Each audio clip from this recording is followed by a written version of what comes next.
اندر انگریز کے کتے نہلانے والے اور ان کے گھٹیا ماحول سے تربیت پانے والے ہو گئے، یہ مولویوں کی بات ہے، چھوڑ دیں، کہاں مذہب کو کہاں لیے پھرتے ہو؟ اس کام میں بھی آپ مذہب کو لے کے آ گئے۔ یعنی جو بیزار ہوتا ہے نا، دین بیزار، وہ کہتے ہیں دین کا کارڈ آپ کیوں کھیلتے ہیں؟ ہر جگہ پہ آپ مذہب لے آئے، تجارت میں، معاملات میں، معمولات میں مذہب لے آئے۔ تو جو یہ جملہ بول رہا ہے اس کے حرامی ہونے میں کوئی شک نہیں ہے۔ مذہب کو کہاں لے کے آ گئے؟ اس کا مطلب ہے کہ مذہب کی پاکیزگی سے وہ واقف ہی نہیں ہے۔ بھئی آپ اور میں مذہب کا دین کی بات سن کر خوش کیوں نہ ہوں گے؟ کیونکہ ہمیں پتہ ہے سب سے پہلا مذہب نے یہ کام کیا، میری اماں اور میرے ابے کے رشتے کو پاکیزہ کیا۔ یہ کس نے کیا؟ دین نے۔ تو جو دین سے بیزار ہے تو اس کا مطلب اس کو یہ تکلیف ہے کہ میری اماں میرے ابے کو دین نے کیوں جوڑا ہے۔ آپ نے دیکھا نہیں ہے بہت سے لوگوں نے یہ کہا، حتیٰ کہ آپ کے دور کی ایک نوبل پرائز پاکستان کی ایک بے حیا ہے ملالہ، اس نے کہا تھا یہ شادی کیا ہے، یہ نکاح کیا ہے؟ یہ نہیں ہے، یہ کنٹیکٹ ہے، سوشل کنٹیکٹ ہے۔ مطلب کہ نکاح کے رشتے کی پاکیزگی کو جو نہیں سمجھتا، یہ کفر کا پہلا ہتھیار ہے۔ مذہب کو کہاں لیے پھرتے ہو؟ پھر مذہب کی مجھ پہ مہربانی یہ ہے کہ میری اماں میرے ابے کے رشتے کو پاک کرنے کے بعد اس نے مجھے اس جھولی میں ڈالا جس جھولی میں مجھے قرآن کی لوریاں اور دین کا نور میسر آیا۔ پھر میرے نام سے احساس مجھے ہوا کہ میرا نام بتاتا ہے کہ میں مسلمان ہوں۔ پھر کان میں اذان دی گئی، پھر میری تربیت دینی کی گئی، پھر جو ساری باتیں مجھے سکھائی گئی ہیں۔ تو آپ بتائیے جس کو دین گھٹی میں ملے وہ کب کہتا ہے کہ مذہب کو کہاں لیے پھرتے ہو؟ وہ تو کہتا ہے یار ہر چیز مذہب کے تابع کر دو، سوچ فکر کو مذہب کے تابع۔ ہاں اس کو یہ کہ اگر کسی کو تکلیف ہے، اس کو مولوی کا بات کرتا ہے، یہ اس کا مذہبی طبقے کی، بھئی یہ قرآن کا فیصلہ ہے، آپ قرآن سے پوچھ لیں یہ کیا ہے۔ آپ مجھے بتائیں کہ یہاں ہمارے ہاں اسلامیات کے کتنے نمبر ہیں؟ 50 سے 100 تک ہو گئے، اور 25 والا پاس ہے۔ میتھ کے کتنے ہیں؟ 200، انگلش کے 200، کیمسٹری فزکس بایو کے، اسلام کے 100 ہو گئے، 50 تھے، 50 سے 100 آ گئے، اور 100 میں سے بھی 25 والا پاس ہے۔ یہ ہے تو جو 25 نمبر کا اسلام پڑھے گا وہ کتنا بڑا اسلام والا ہوگا؟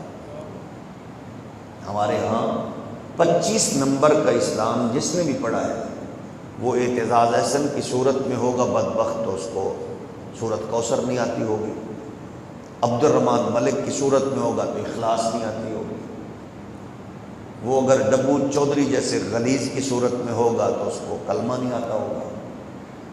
مطلب یہ قصور اس سسٹم میں سارے ہم شامل ہیں، اور وہ بھی اس کو 25 نمبر نصیب ہوں گے جو کسی بھی سسٹم سے مطلب ہے کہ داخل ہوا۔ پاکستانی ہمارے ہاں نصاب بھی کئی ہیں، تو جس نے اسکول پڑھا ہے ایجوکیٹر سسٹم سے اس کو یہ بھی نصیب نہیں ہے، بیکن ہاؤس سے جو گیا اس کو یہ بھی نصیب نہیں ہے، کرسچین سسٹم سے جو ہے اس کو یہ بھی نصیب نہیں ہے، جس نے باہر کی دنیا کے سسٹم کو پڑھا ہے یہاں رہ کے اس کو یہ بھی نصیب نہیں ہے 25 بھی، باقی سب کچھ ہے۔ تو جب ہم اس پوزیشن میں ہیں تو ہم کس منہ سے اسلام کی بات کرتے ہوئے ہم قرآن کی بات کرتے ہیں؟ ظاہر ہم نے پڑھا ہی نہیں، اور گھر میں کتنا پڑھا گیا؟ بس اتنا ہی ہے جتنا بیماری میں کوئی پڑھ لیا یا کوئی مرا تو تب پڑھ لیا۔ ہم یہ کہتے ہیں کہ خدا را قرآن کو قرآن سے پوچھ لو کہ یہ ہے کیا اور اس کی اہمیت کیا ہے۔ اللہ نے اس کو نازل کیا ہے تو وہ بار بار کہہ رہے ہیں او بھائی یہ وظیفے والی کتاب نہیں ہے، یہ کتاب انقلاب ہے، اس کے اندر سب کچھ موجود ہے۔ جب ہم قرآن سے پوچھتے ہیں تو پہلے تو یہ ذہن میں رکھیے کہ لیکن ہم جب حضور کی بارگاہ میں عرض کرتے ہیں کہ قرآن میں کیا ہے، تو حضور نے ارشاد فرمایا اگر آپ علم حاصل کرنا چاہتے ہیں، میں یہ نہیں کہتا کہ سائنسی علوم کو نہ پڑھیں، ٹکا کے پڑھیں، لیکن حضور نے ارشاد فرمایا من اراد العلم فلیصبر القرآن فإنه فیہ علم الاولین والآخرین، او کما قال۔ حضور علیہ السلام نے ارشاد فرمایا جو شخص علم حاصل کرنا چاہتا ہے تو وہ قرآن پر غور و فکر کرے، کیونکہ اس کے لیے قرآن میں پچھلے پہلو کے تمام وہ علوم موجود ہیں جو وہ حاصل کر کے عزت والا بن سکتا ہے۔ یہ کون کہہ رہے ہیں؟ ہمارے پیارے آقا صلی اللہ علیہ وسلم۔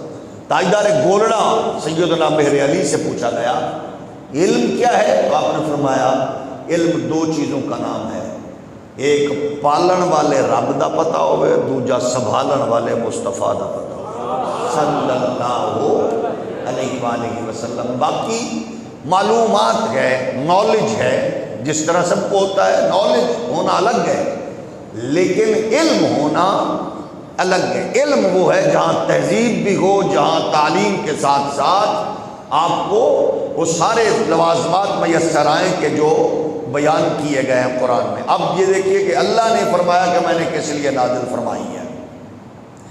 ارشاد خداوندی فرمایا وَهَذَا كِتَابٌ أَنزَلْنَاهُ مُبَارَكٌ فَاتَّبِعُوهُ لَعَلَّكُمْ تُرْحَمُونَ۔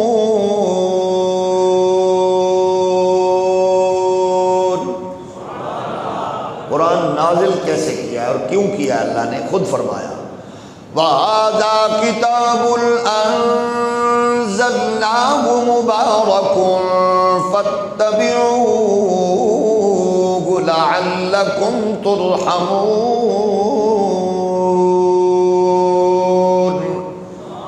اور یہ کتاب جس کو ہم نے نازل کیا ہے یہ برکت والی ہے، لہذا تم اس کی پیروی کرو، ڈرتے رہو تاکہ تم پر رحم کیا جائے۔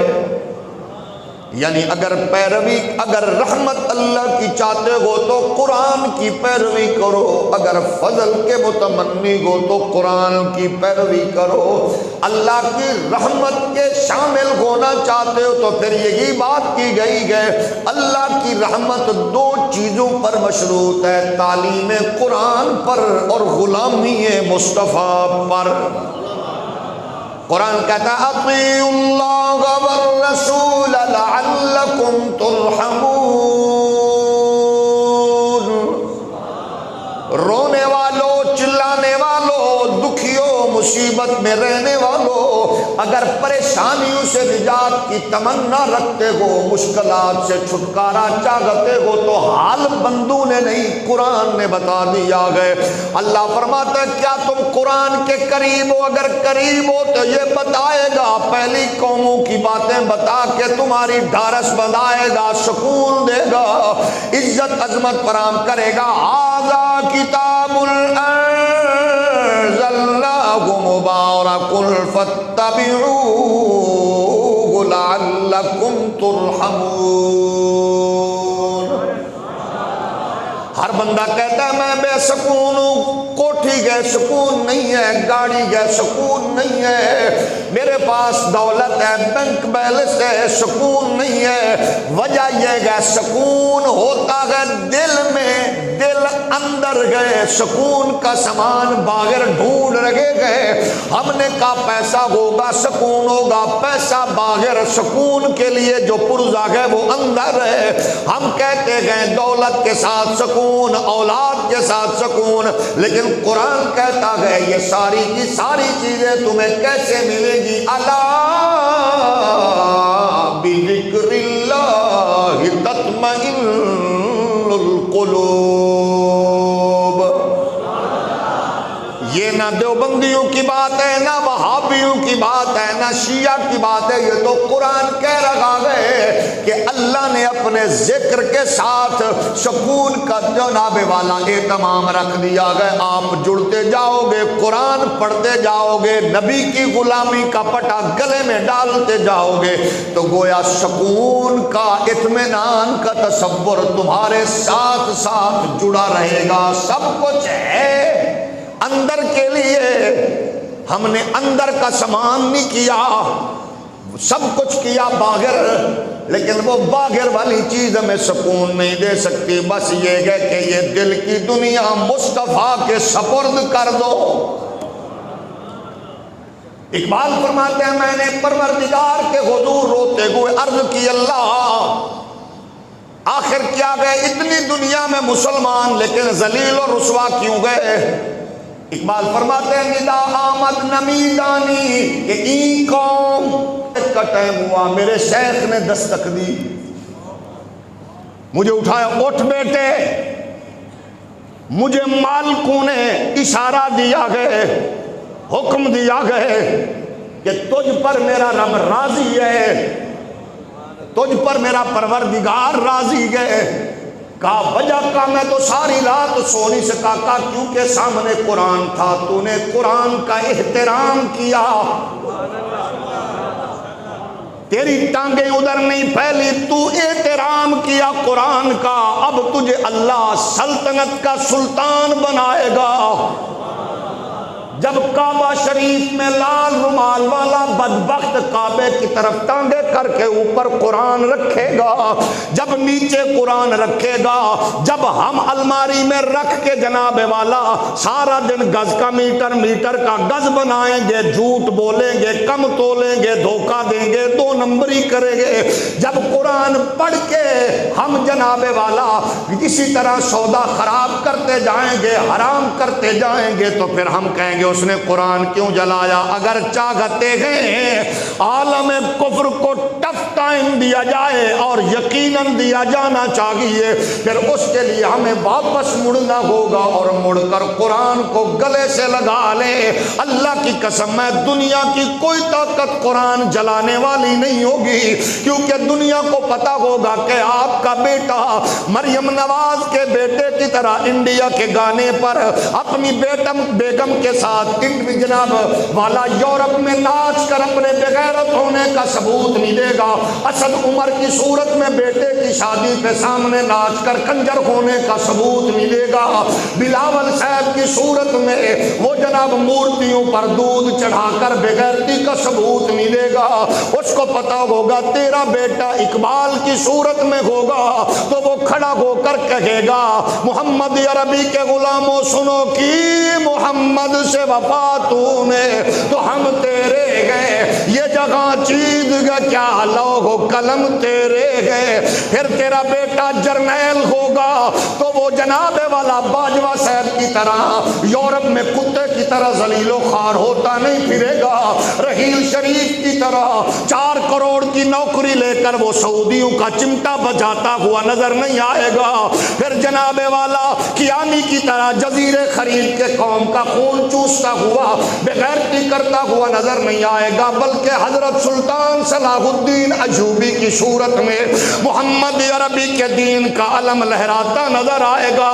پھر تیرا بیٹا جج ہوگا تو وہ قوم کا سودا کرنے والے, غیرت کو جناب والا گروی رکھنے والے, آسیہ کو بیٹی بہن کر بنا کر بیچنے والے, پاکستان کی تاریخ کے سب سے بڑے بغیرت نثار ثاقب جیسا غلیظ کردار نہیں ادا کرے گا. پھر اس کا جرت مندانہ غیرت مندانہ کردار یہ ہوگا کہ وہ بتائے گا ہمارے فیصلوں میں بھی قرآن ہے, ہماری جرت میں بھی قرآن ہے, جلوت میں بھی قرآن ہے, خلوت میں بھی قرآن ہے.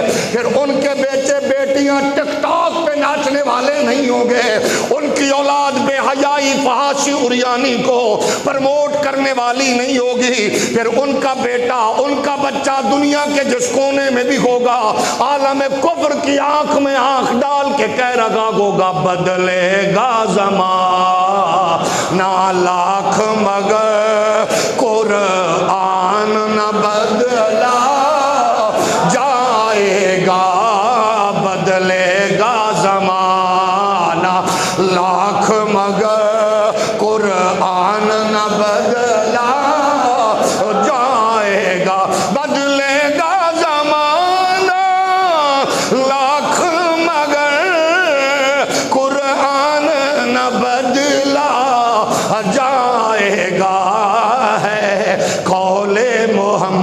محمد اے قول خدا فرمان نہ بدلا جائے گا ہے قول محمد اے قول خدا فرمان نہ بدلا اے دنیا میں بدلتے رہتے گئے وزراء بھی شاہ بھی لیڈر بھی پر شاہ عرب محبوب خدا کا سلطان نہ بدلا جائے گا بدلے گا زمانہ لاکھ مگر قرآن نہ بدلا جائے گا ہے قول محمد و قول خدا پر آؤ قرآن کے قریب آؤ قرآن کو اپناؤ میرے نبی کے پیارے غلام ہو عبداللہ بن مسعود فرماتے ہیں سرکار نے ارشاد فرمایا من احب القرآن فلیبشر اس کو خوشخبری ہو جو قرآن سے محبت کرتا گئے اس کو مبارک ہو جو قرآن سے محبت کرتا گئے کیونکہ قرآن وہ گئے جو اس کی شفاعت بھی کرے گا اور سفارش بھی کرے گا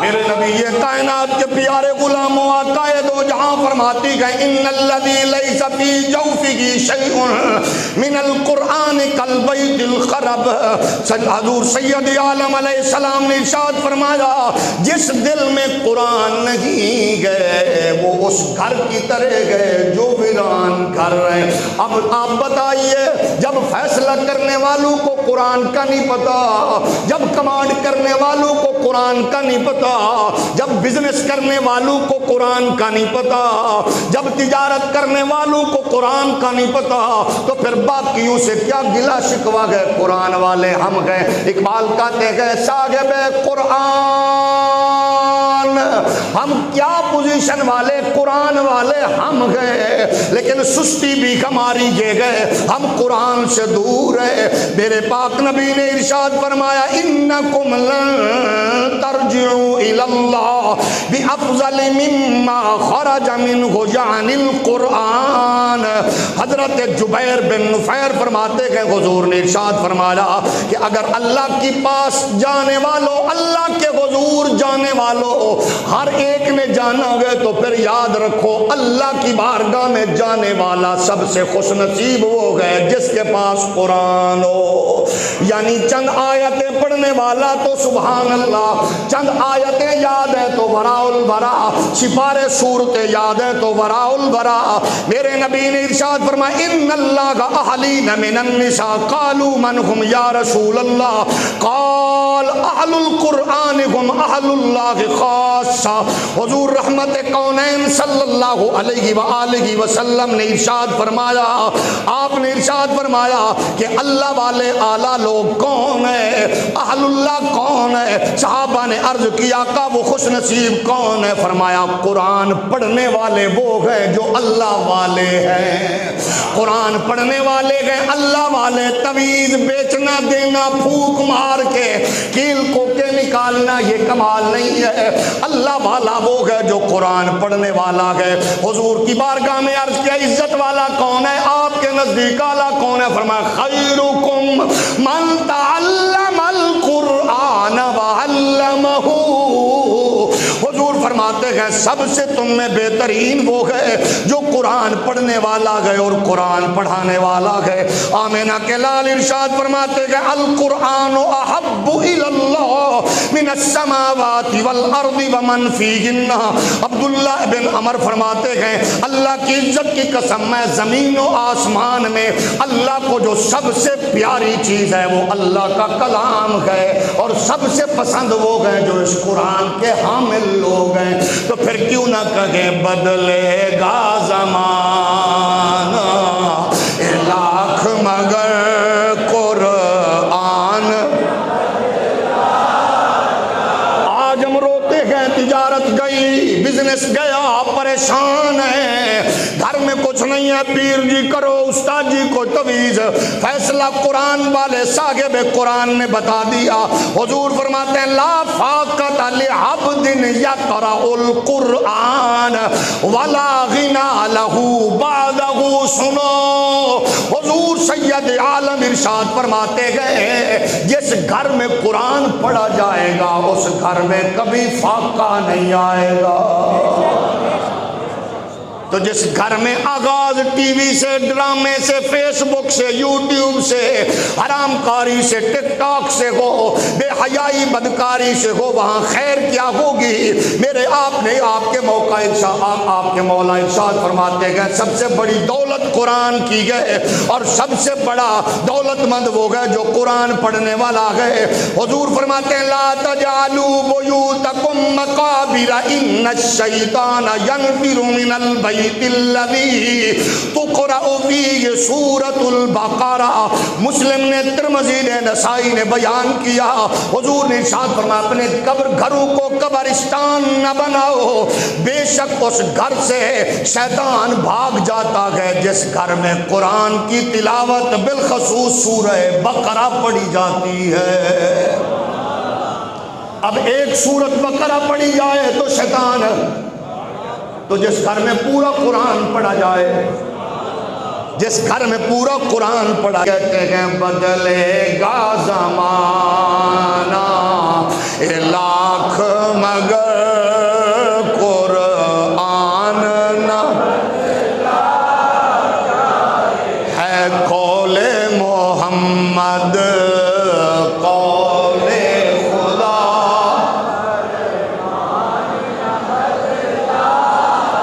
اور یاد رکھیے قرآن کی اعجاز قرآن کا یہ ہے، ساؤتھ افریقہ میں ہزاروں اپنے چاہنے والوں سمیت نصف صدی تک گرجے میں رہ کر، تنہائی میں رہ کر عیسائیت کی تبلیغ کرنے والا قرآن کے تعلیم سے یوں اس انداز سے وہ متاثر ہوتا گئے کہ اپنی پوری ٹیم کے ساتھ ہزاروں لوگوں سمیت وہ محمد عربی کے دین کا پٹا گلے میں ڈال کے حج بیت اللہ کے سفر کے لیے روانہ ہو کے بتاتا ہے لوگوں 1400 سال بعد جب آج پوری مشینری اور ٹیکنالوجی کفر کے ہاتھ میں گئے، تب قرآن ہمارے دلوں میں اپنا راستہ بنا رکھا گئے، لیکن اس کے لیے آپ کو مجھے اپنے کردار کی طرف توجہ کرنی ہوگی اور سوچنا ہوگا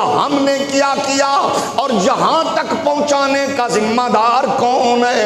آج کے درندے ظاہر سامنے قرآن جلا رکھے گئے، اس میں کون شامل ہے؟ آپ تھوڑا محسوس فرمائیں، اس بدبختی میں شاید میں اور آپ تو شریک نہیں ہے، ہمارے لیڈر تو شریک نہیں ہے، کیونکہ قرآن کہہ رہا ہے وَمَن لَّمْ يَحْكُم بِمَا أَنزَلَ اللَّهُ فَأُولَٰئِكَ هُمُ الظَّالِمُونَ۔ دیوبندیو سنیو، وہابیو شیعو، او ججو وکیلو، حکمرانو، جرنلو، قرآن کہتا ہے وہ بڑا ظالم ہے جو اللہ کے احکامات، قرآن کے نازل شدہ احکامات کے مطابق فیصلہ کرنے والا نہیں ہے۔ کون ہے؟ وہ ظالم ہے جو اللہ کے اس کتاب انقلاب کے مطابق فیصلہ کرنے والا۔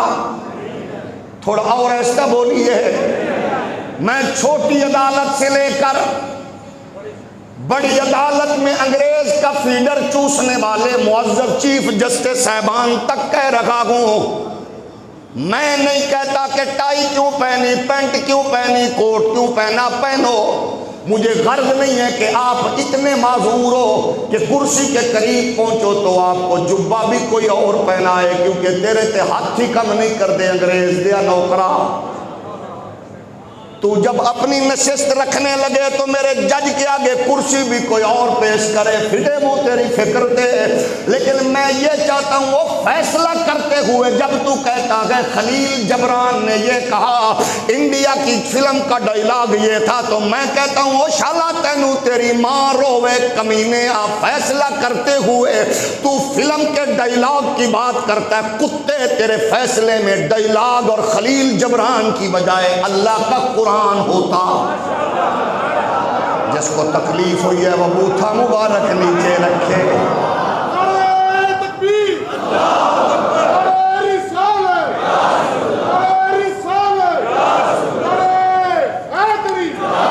یعنی کیا گھٹیا پن ہے، کیا چول پن ہے، فیصلہ کرتے ہوئے کیا کہہ رہے ہیں، فلاں ڈائیلاگ، فلاں فلم، فلاں نے یہ کہا، فلاں ججمنٹ۔ تو کیوں نہیں بکتا جو اوپر لکھا ہے؟ قرآن کی آیت لکھی ہوئی ہے، یا تو آیت کے نیچے نہ بیٹھ، پیچھے سکرین پہ فلم چلا، خود بھی ناچ، تاکہ پتہ چلے تمہاری اوقات کیا گئے۔ جب تمہاری پوزیشن یہ ہو، میں نہیں کہہ رہا، جس کو تکلیف ہے اس تکلیف والے کو میں کہہ رہا ہوں، پوری قرآن دے رہا، وَمَن لَّمْ يَحْكُم بِمَا أَنزَلَ اللَّهُ۔ اگر آپ زندہ ہو تو پھر مجھے بتائیے، قرآن کہہ رہے سود، سارے نہ بولو، سارے نہ بولو، قرآن کہہ رہے سود،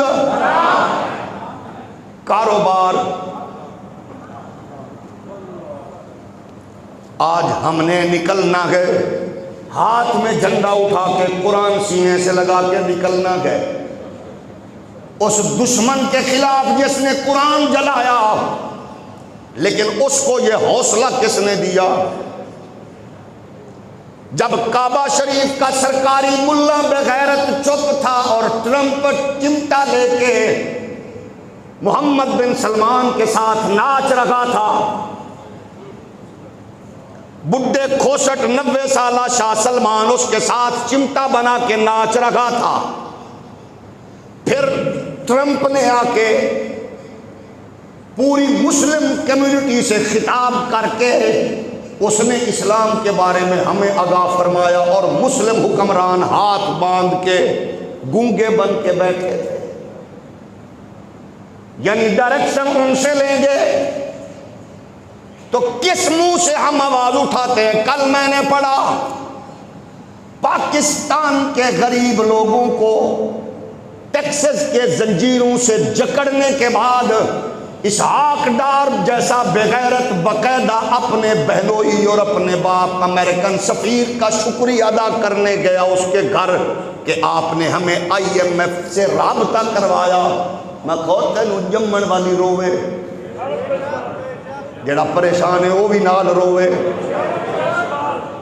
میں نے کچھ عرصہ چھوڑ دیا تھا، لیکن اب میں مجبور ہوں کہ میں بغیرت کو بغیرت کہوں گا، وہ مسجد میں آیا بیٹھا ہو تو بھی۔ آپ بتاؤ، ٹیکسس کی دنیا میں ایسے جکڑ دیا گیا، اور ہم جکڑنے کے باوجود ہم تو جکڑے گئے، 9 مہینے پہ مرزے ملنے والے قرض کے لیے جشن منائے جا رہے ہیں۔ لکھ لعنت اس قوم تے جیڑی اس موقع تے بھی جشن منا رہی ہے۔ تو آج کوئی بیٹھا ہے تو منہ تھلے رکھے باقی محبت نہ بول۔ اوے ہم ہیں کیا؟ بل کیا پیش ہو رہے ہیں؟ چیئرمین سینٹ صاحب کو ساری سہولتیں ملے گی، لیکن اجے بھی ادھوری ہے، کیونکہ اس میں کفن شامل نہیں ہے، قبر کے پیسے شامل نہیں ہیں۔ ایک بل آپ کے لیے پیش ہوا ہو تو بتائیں، غریب کے لیے ہوا ہو تو بتائیں۔ بارش آئی، کرنٹ سے لوگ مرے، ہم جشن منا رہے ہیں، بارش کے پانی میں لوگ مرتے رہے، ہم مطمئن۔ کیا پوزیشن ہے ہماری؟ میں پھر آیت پڑھ رہا ہوں، جس کو تکلیف ہو وہ قرآن پہ غور کرے گا۔ مَن لَّمْ يَحْكُم بِمَا أَنزَلَ اللَّهُ، جب قرآن کی احکامات کے مطابق فیصلے نہیں کرو گے تو پھر کیا کہ ظالم۔ اب اس سے بڑی آیت سنیے، وَمَن لَّمْ يَحْكُم بِمَا أَنزَلَ اللَّهُ فَأُولَٰئِكَ هُمُ الْكَافِرُونَ۔ نہ دیوبندی دی گل ہے، نہ وہابی دی گل ہے، نہ سنی دی گل ہے، بھائی قرآن کہہ رہے ہیں قرآن کے مطابق فیصلہ نہ کرنے والا، بولو جنہوں تکلیف ہوتا نہ بولے نا۔ ہم نے کہا ہم نے کتنا سنا، احترام کیا یہ جو سلطنت عثمانیہ کو آپ نے دیکھا، ابھی یہ پچھلے دنوں ایک ڈرامہ چلتا رہا، کیا نام تھا اس کا؟ ارطغرل کا بیٹا نام کیا تھا؟ عثمان اول۔ عثمان اول تھوڑی سی عمر بڑی، لوگوں نے بستی سے نکال دیا،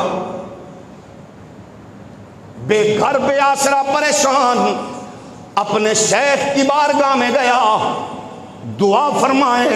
اس نے کہا پریشان ہونے کی ضرورت نہیں ہے، جب دنیا منہ پھیر لیتی ہے پروردگار کی رحمت کا سایہ روٹتا نہیں ہے۔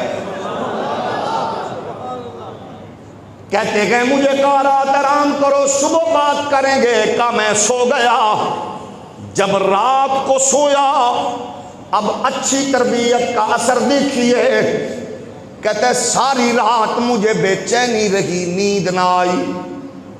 اب میں بے چین رہا، کبھی ٹانگیں سمیٹوں، کبھی سیدھی کروں، پھر سمیٹوں، بے چینی میں گزری۔ کہتے گئے جب صبح سحر طلوع ہوئی، صبح کو صادق کا ٹائم ہوا، میرے شیخ نے دستک دی، مجھے اٹھایا، اٹھ بیٹے۔ مجھے مالکوں نے اشارہ دیا گئے، حکم دیا گئے کہ تجھ پر میرا رب راضی ہے، تجھ پر میرا پروردگار راضی ہے۔ کہا وجہ کا میں تو ساری رات سو نہیں سکا، کہا کیونکہ سامنے قرآن تھا، تو نے قرآن کا احترام کیا، تیری ٹانگیں ادھر نہیں پھیلی، تو احترام کیا قرآن کا، اب تجھے اللہ سلطنت کا سلطان بنائے گا۔ جب کعبہ شریف میں لال رومال والا بدبخت کعبے کی طرف ٹانگے کر کے اوپر قرآن رکھے گا، جب نیچے قرآن رکھے گا، جب ہم الماری میں رکھ کے جناب والا سارا دن گز کا میٹر کا گز بنائیں گے، جھوٹ بولیں گے، کم تولیں گے، دھوکہ دیں گے، دو نمبری کریں گے، جب قرآن پڑھ کے ہم جناب والا اسی طرح سودا خراب کرتے جائیں گے، حرام کرتے جائیں گے، تو پھر ہم کہیں گے اس